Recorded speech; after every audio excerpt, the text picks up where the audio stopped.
Hey everyone and welcome to the channel. My name is Ashik, I'm a Ghostbuster, and today I'm doing a review for Bright Paw Definitive Edition on Xbox.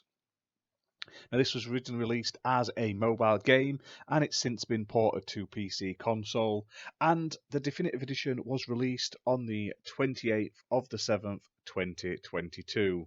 Now it's developed by Radical Forge Limited and published by Rogue Games Incorporated, who were kind enough to send me a copy for this video, so big thank you to them for that.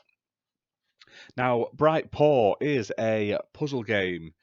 Basically, you play as this cat called Theo, and it's basically a narrated puzzle game as you work your way through this sort of murder plot, basically about his owners.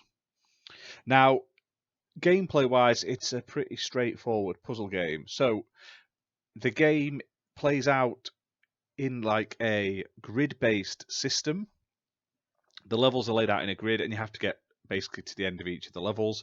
Now, the way you do this is more unique because you basically have a hand of cards and you have to play them in an order that gets you where you need to be, while obviously not running out of cards, not making the wrong mistakes, not hitting any of the obstacles in the way, and obviously anticipating and sort of dealing with all of the obstacles that happen, and sort of like conveyor belts and stuff like that, bridges, all those sort of things that can mess you up. Now, there is a handy sort of undo button that you can sort of undo all your moves and start again. So even if you mess up, you're only got to restart the current map you're on. You don't have to go back or anything like that. Now, the game itself is pretty straightforward to begin with. There's not a huge amount of challenge to it. Now, that's not to say there's anything wrong with it at all. However, the main game is about 70 levels long, and a good half of them you'll not struggle with at all. They're pretty straightforward. However, like I say, the game is pretty nice. It's a unique design. I like obviously playing as a cat, especially with sort of cats being the in thing, with things like Stray on PlayStation and stuff like that making a comeback. And the Definitive Edition features a whole host of additional content that wasn't in the original game. So the Definitive Edition adds an additional 101 levels of endgame content. Now, the endgame content levels are much more difficult. If you're into your puzzle games, you'll probably enjoy them more than the sort of story levels because they are rock hard, some of them. But like I say, it's one of those games you can jump in, do a few levels at a time, jump out.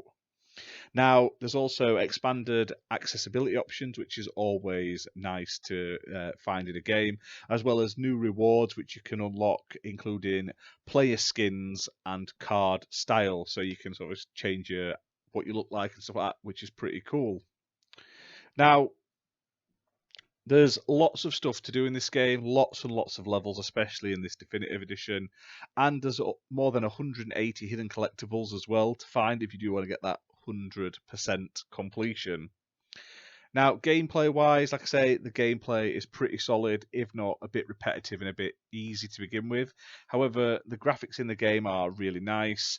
It's got nice stylized visuals, and I also thought the soundtrack was pretty decent as well for a puzzle game, that you cannot go wrong with that. Now, the game is priced at £10.99, and it's playable on PC, Xbox One, and Xbox Series X and S. The game supports smart delivery, so you get the best version no matter what console you're on, and it's also optimized for Xbox Series X and S with 4K resolution, HDR10, VRR, and 120 FPS. So it's very well done.